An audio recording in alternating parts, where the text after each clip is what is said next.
Crescent City Steakhouse, a true neighborhood restaurant operated by the Vojkovic family since 1934, is the oldest steakhouse in the city of New Orleans. Serving only hand-cut, prime-aged, corn-fed beef for over 80 years, Crescent City Steakhouse has become a dining destination for both die-hard locals and adventurous travelers who seek traditional, timeless New Orleans cuisine. Crescent City Steakhouse, 1001 North Broad, on the corner of St. Philip, in the heart of New Orleans. Hey, don't forget my pimento cheese. Of course.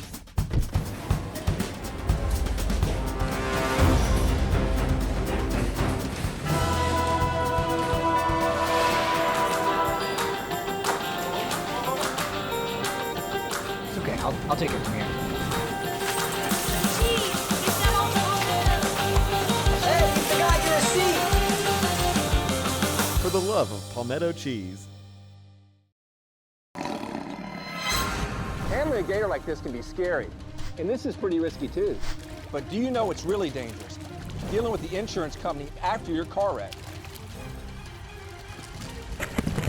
If you've been injured, get a fighter. That's why you need to call me. I'm not afraid to handle them, and I'll fight to get you every dollar you deserve. So if you've been hurt, hire a professional. Just call me. Get it done.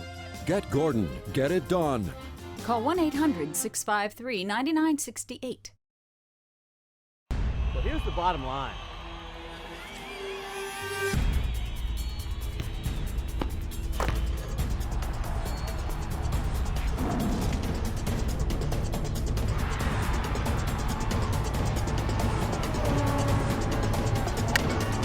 Well, it's funny that you say that.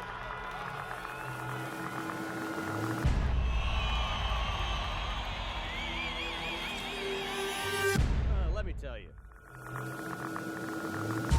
Good evening, and welcome to Primetime Sports. Hey, I'm your host, Scott Alexander, and now, well, Mardi Gras is over. Now you can get into sports again, and let's enjoy it because there's so much going on this time of year. How about the Saints? We haven't talked a lot about them since the season ended, but free agency, well, that begins right now. That's right, the Combine just ended, so Sean Payton, Mickey Loomis, and Jeff Ireland and company, they were up there in Indianapolis trying to figure out the next stars of the Who Dat Nation. The guys like Alvin Kamara, the guys like, obviously, Michael Thomas that we got in the second and third round, picking up those unearthed gems. That's what they're doing now. How about you, New Orleans Pelicans? This team has been on a major roll. Yes, they lost to the Lakers last week in a tough, hard-fought game on the road. They played the Lakers tonight. This team is doing very well, and they deserve your support because they are making a playoff run. And if you ask me, with their schedule left and the teams ahead of them, I firmly believe they are the front runner to go to the playoffs. So get out there. They're going to need you. How about the NOLA Gold? How about this team, the third major league team? Get out and support them. They have another home game this Saturday at 3 o'clock at the Gold Mine on Airline, the old Shrine on Airline. Get out and support them. And support your local baseball college teams. Support your local college basketball teams because one of them is going to be on our show tonight. His name, Ron Hunter. This man is exciting, and this man walks on water sometimes, and he's going to be right here. Next, Tulane head coach Ron Hunter on Primetime Sports. Stay tuned.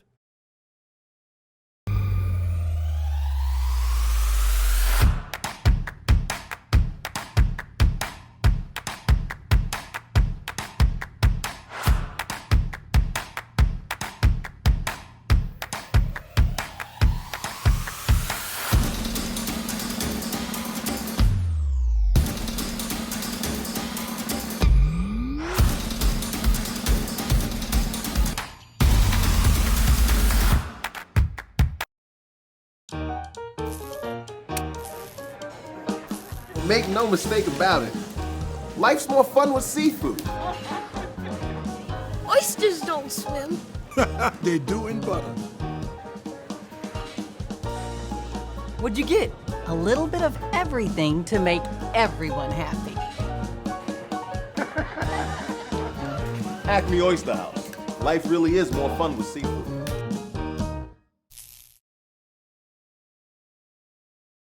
Did you know that GMFS Mortgage is the largest independent mortgage company in Louisiana?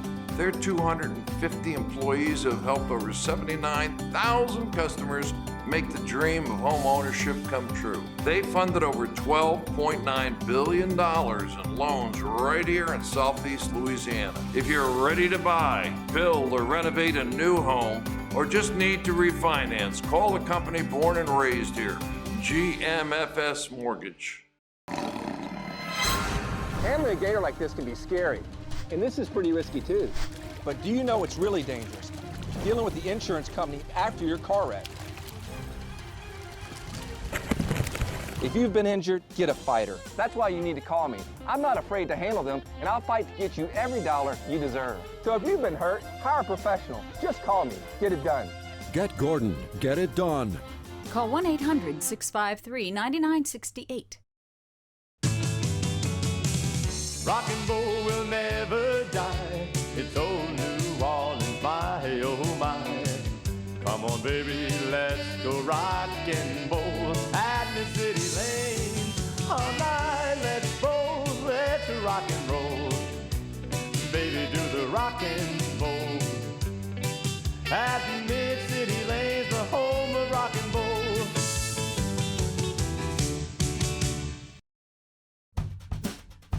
Hey, don't forget my pimento cheese.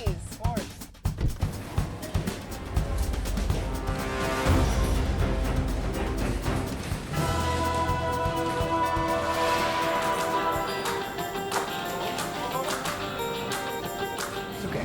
I'll take it from here. Hey, the guy get a seat. For the love of palmetto cheese. Primetime Sports with Scott Alexander is underwritten by Task Performance.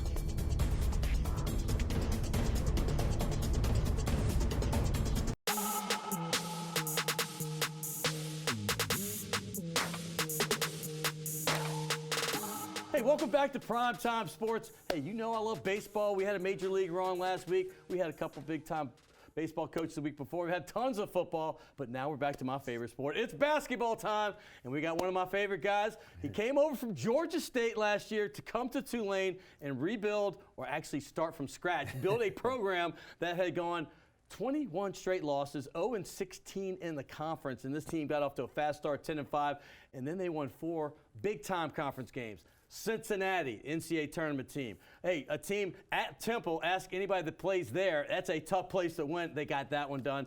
They've had some recent ones too. SMU, just a couple weeks ago. That team is trying to get into the tournament. And of course, at UCF, who had been on fire. So this team is in the right direction. Even the games they're losing some great close games to Memphis, UConn. These are perennial powerful teams.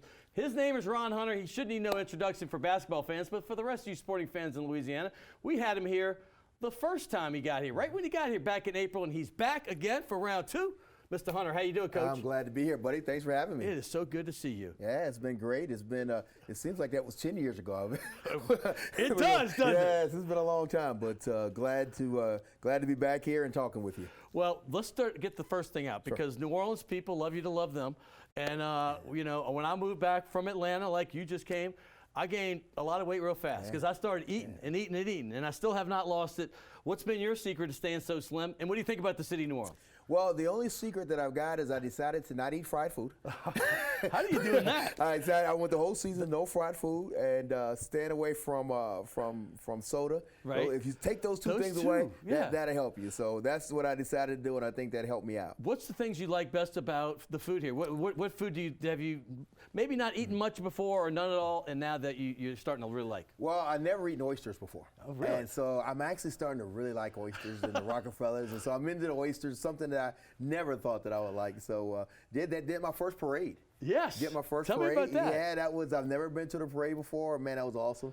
It was Mardi great. Gras was just around the corner. So what did you do? You remember a parade? Well, I don't. The names are so funny and crazy. I can't remember the names, but I will tell you this: this city knows how to party. They do. I've seen parades before, but I've never seen parades like this. This is a party city, and so we're going to enjoy living here. So this is going to be. Although what they do in Mardi Gras, they make us leave town. That's true. So that's true because they can't have home games during the crowd. We can't bring teams in, and so we're always on the road. So it's kind of hit or miss what we can catch up with. Well, at least you got to a couple, hopefully. Yes, I did. I actually won, and the second one got rained out. and then we had to fly out. So Oh, I that's missed right. That's right. Yeah, they had some rain here. Hey, by the way, as far as the team goes, you started this team. Literally, you might have had a couple players still left over. That was about it. And I remember I was talking to you. You said, man, I got to hit the road literally this afternoon and start building a team. Yeah. Talk about that process, because, I mean, that's kind of a new, unique thing. Usually you have, when a new guy takes over, he has half the team at least, maybe more. You had nothing. I wouldn't recommend this to people that got a weak heart. It's tough. It really is. When you because most times you take over a job, there's 5, 6, 7 players there, and you kind of build from there. We basically said, all right, we're going to build the thing from scratch, start the foundation new. And as I said before, this isn't so much a rebuild. This is a build. And the kids have been terrific. We have an opportunity to win now 14 games this year, and we only won 4 all last year. And so the foundation is really set there. And you got to get a foundation of learning how to win and learn how to play hard. And that's what this process is about. And I'm really proud of our guys because, again, I mean, it was, we're doing this against some of the best teams in the country. Amazing. This isn't low major basketball. No, it isn't. And the other part of it is that we're doing it on national TV every game. And so it's great when they see our wins, but when we see our struggles, it's always on national TV. It's always there. And so I'm really proud of our kids because they continue to fight even now. And so this has been a fun year for me. It really has because of what the kids have done. I think obviously you're a natural when you're probably recruiting. I'm almost positive of it. I can tell. When you go in and you're trying to sell a team that hasn't had a winning background, right? Okay, it's a great city, great university, but there's no real basketball history that you can speak of to them. How, when you go into a house and when you're recruiting, tell people how that works. I tell you what, Scott, it's easy, man, because first of all, you got to sell yourself. You got to get into the house. You got to be able to sell yourself to mom and dad. Getting in is a big deal. Once you do that. But for me, I say it's easy because selling New Orleans is really easy. This isn't a tough sale, man. Selling Tulane is really easy. Come on, you're going to play in New Orleans. You're going to play uptown. You're going to play on national TV every game. Right. I mean, tell me what's hard right now. and then you get an opportunity to come in and start from fresh. It's not like it's Duke or Kansas. We can build something special here. Yes. We're going to build something special here in New Orleans in the state of Louisiana. And you can do it uptown. You can do it at Mardi Gras. And everything's right there for you. You won't have one boring day the whole time you're on campus. And so when you have that, that's an easy sell. Interesting thing you said that about the school and the size of it and all that, because Duke's been there. Okay, they've been there a while. Butler's come on the scene the last dozen or so years. Gonzaga was that school before. You've seen VCU do some of that lately. Yeah. Are you selling that Tulane could be that next kind of private school that's a smaller, it's not like a mid-major, but it's an upper mid-major. Like it's really right there in the next conferences. Well, we consider ourselves a Power 5, but yes, I do, and I tell you why. If I didn't think that, there's no reason for me to take this job. We were going to the NCAA tournament at Georgia State. I left Georgia State because it was hard for us to win games consistently in the NCAA tournament. Right. And so I wanted to get an opportunity to get to the Sweet 16. Now I'm in a conference that's going to take a minimum of 4 teams every year. Yes, it and will. so building it, and so now I don't have to win the league every year. You just got to get to about 3rd or 4th place. Yeah. And all of a sudden now you get yourself into the NCAA tournament and you get some talent like we're going to get, and now you can win. You can play on that second weekend in the NCAA tournament. And that's my goal. That's why I came here to take this job. So speaking of that, I have to bring up the press conference when you started. It was awesome because I was sitting at the back and I heard the question from Ed Daniels, and you looked at him like you were just like stunned and befuddled and flummoxed and confused. And you go, what do you mean? I'm going to win. I'm going to win. We're not going to finish last. I'll walk on Lake Pontchartrain. What do you think now? Well, we're tied right now. We're tied for last, but I've been praying about this. But you've beaten some really darn good teams, man. But every night I go to bed and I'm praying to God and saying, listen, there's got to be some water I can walk on because I'm gonna have to actually do this. But you know what? It's been great because we have been able to do that. I think that if I don't believe it, how do we expect our kids to believe it? And so we're not there yet. We still have 2 games. And so if we win these 2 games, then we will not be that last seed in that regard. But, again, this is a really tough conference. It's a really tough conference. And we had some fun with that. And if that comes to pass, then I'll have to show you guys that we'll have to find some water on Lake Pontchartrain I can walk on. We will find some, and we might have to put some stuff under it so it looks like you're walking on it's water. funny. The other day I went. I walk every morning, and so I got up and I tried to go walk, and I walk actually by Lake Pontchartrain, and so it was the waves are pretty. And I looked at it. The waves looked at me, and I thought, this isn't the day for this.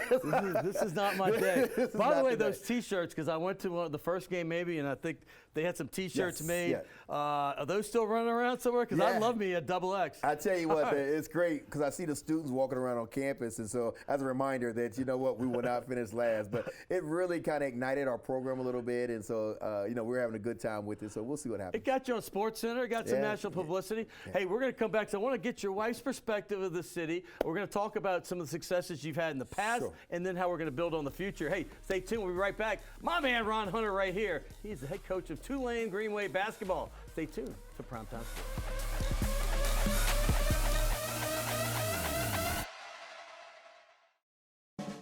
Crescent City Steakhouse, a true neighborhood restaurant operated by the Vojkovic family since 1934, is the oldest steakhouse in the city of New Orleans.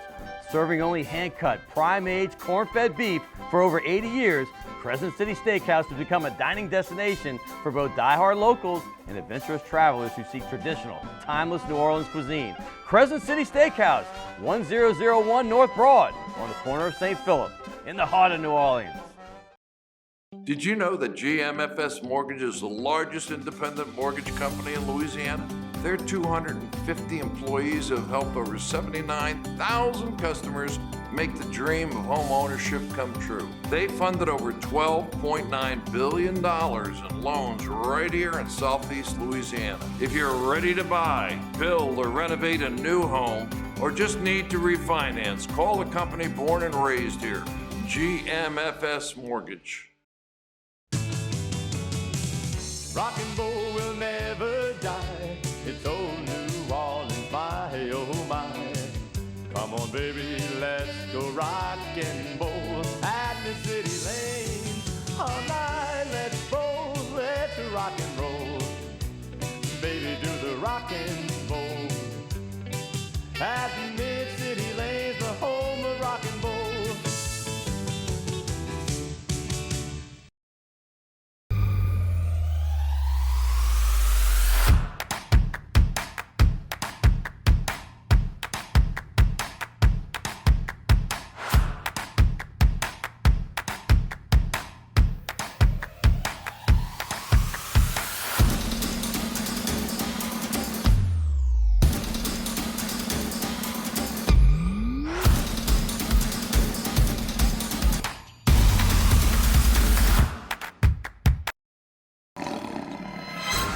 Handling a gator like this can be scary, and this is pretty risky too. But do you know what's really dangerous? Dealing with the insurance company after your car wreck. If you've been injured, get a fighter. That's why you need to call me. I'm not afraid to handle them, and I'll fight to get you every dollar you deserve. So if you've been hurt, hire a professional. Just call me. Get it done. Get Gordon. Get it done. Call 1-800-653-9968.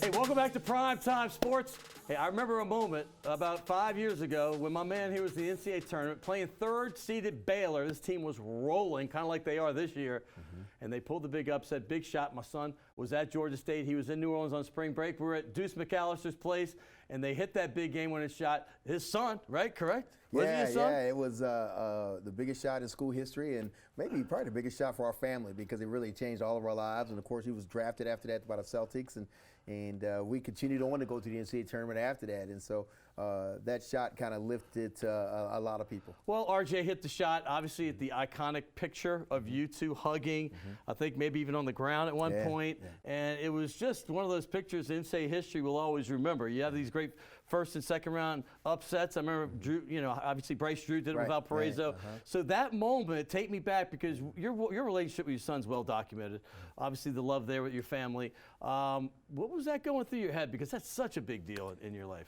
Yeah, it's crazy because I was really, I was injured. I was on the scooter at that time because I tore my Achilles. And so the pain and trying to coach at that particular time, having your son, we were down 10 at the time, and RJ scored every single point to get us back, and then of course hitting the shot. And what's funny about that is that when they got the rebound and he first got the ball, he looked at me, and I was trying to say timeout, but the official was blocking me in because I was on the scooter.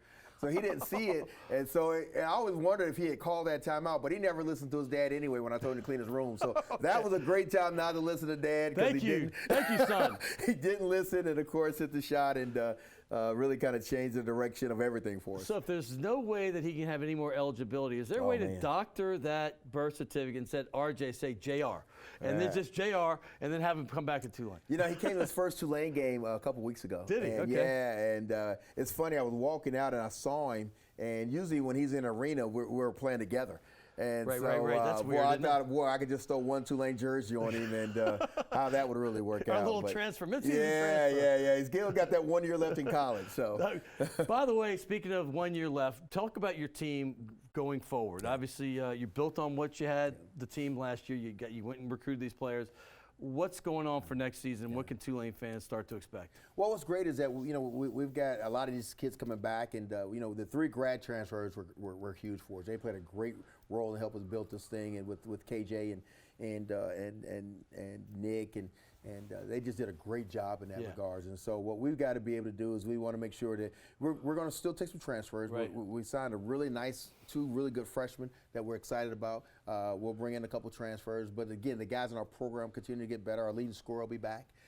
We should have our point guard back, and so Kevin Zhang's got to continue to get better. He's only a sophomore. This will be the first time actually he'll have a coach 2 years in a row since he's been in this country. He's always getting a new system, new coach, and so I'm excited about it, man. This is everyone keeps telling me, man, that Tulane's a hard job, and I tell them it's not a hard job. A hard job is what coaching IUPUI. That's hard. That's where you started, That's right? where I started, man. Yeah. It's hard. I mean, when you have to go coach there, because again, there's no resources, there's no facility, and so to be able to build a program like that and get it to the NCAA tournament, that's Is that where George Hill played? George Hill played for me. Yes, George Hill Hill. played for me. So you got a guy that's still in the NBA killing it. Yeah, he was. George played for me, and of course with RJ, and so it was always great when I could see those 2 playing against each other. Right. But no, that's George was a guy that we recruited.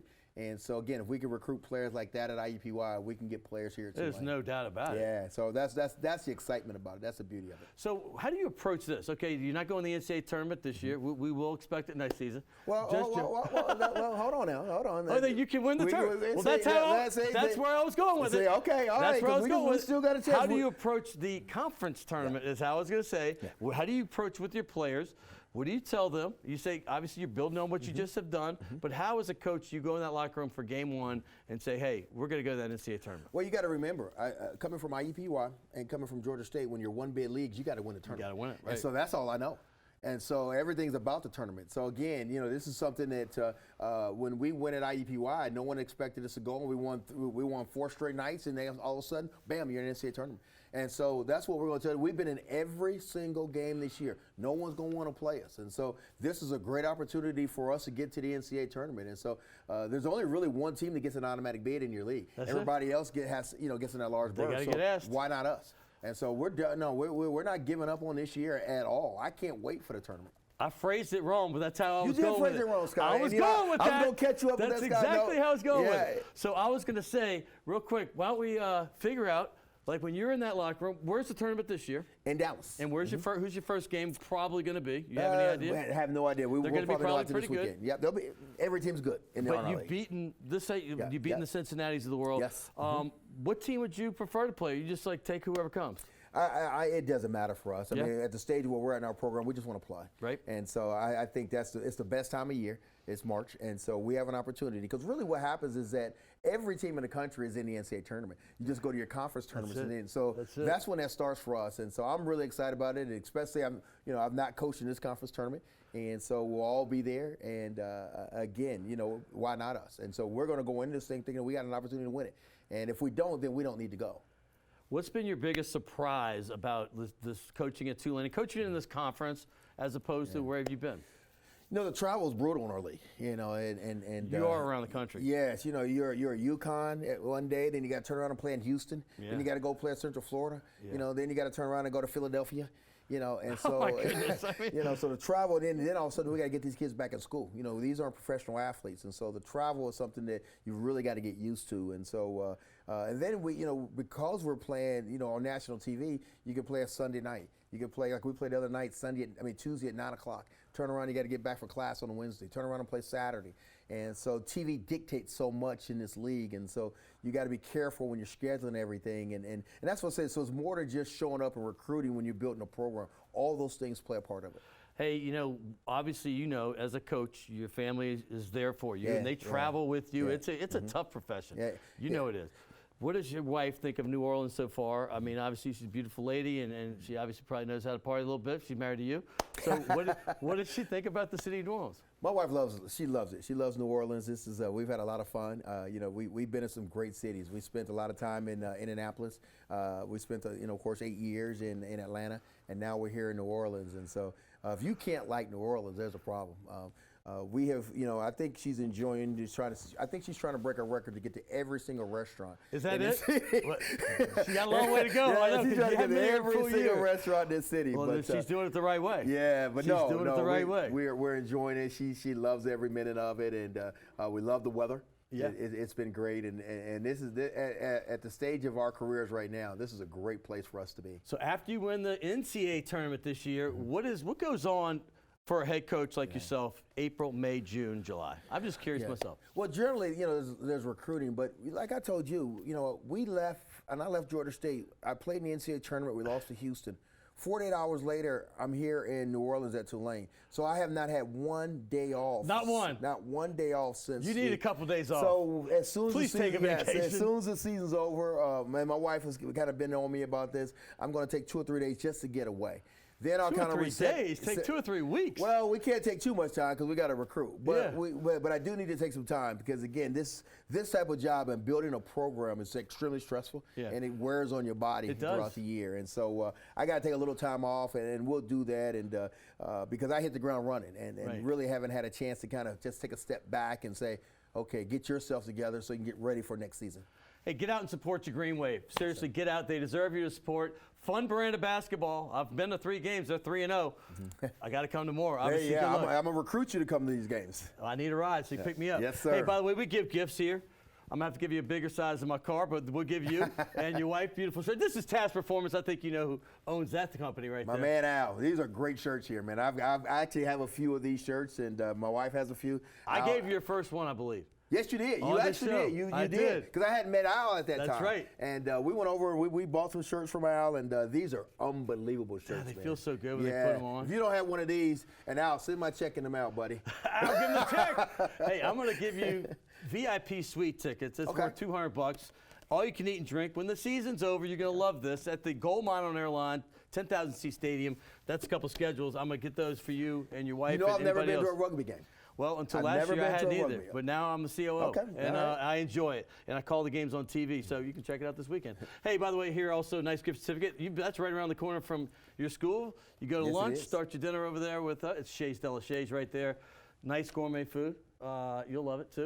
So I appreciate you very much. Man, thanks for having me. It's always great, Scott. We have so many great legends in all sports that have been on this ball. I mean, literally the current coaches and players to some of the best of all time. You're going to be the first one I've allowed to sign in green, so yours stands out. Ron Hunter gets it in green right here on the Tulane helmet. I know this isn't a basketball. You signed that last time. Here's what I'm going to do. My buddy and my friend Willie Fritz, I'm going to just sign all over his name. Over him. Right over. Right over him. X Willie's name out of this thing here and put Ron Hunter here. Willie, I love you, buddy, but I'm making this my helmet right now. Willie would not let me call the first play. I wanted to call the first play of the game, football season last year. He wouldn't let you do it? He wouldn't let me call the first. Come on, Willie. He knew what I was going to call. I was going to call a pass play. Oh, yeah. And he wants to run the ball. Yeah. And so he wouldn't let me call it. By the way, Willie did not win his first year. I'm going to say this. And now he's been to 2 straight bowls. It hadn't always been bowls. You have to build. Like you said, this isn't a rebuild, it's a build. No, it's a build. And I tell you what, we got a great football coach. We got a great one. And so we want to make sure we follow in their footsteps. Hunter, Fritz, and Travis Blue. I love them all. Appreciate you, bud. Appreciate you, man. Thank you. Support your Green Wave, guys. Get on out there. It is right there uptown. Willow Street, go out and support them. Hey, coming back next week, we'll get into some more hoops. We're going to talk some Pelicans. Alvin Gentry said he's going to be here, so we'll see him right here on Primetime Sports. Well, it's funny that you say that.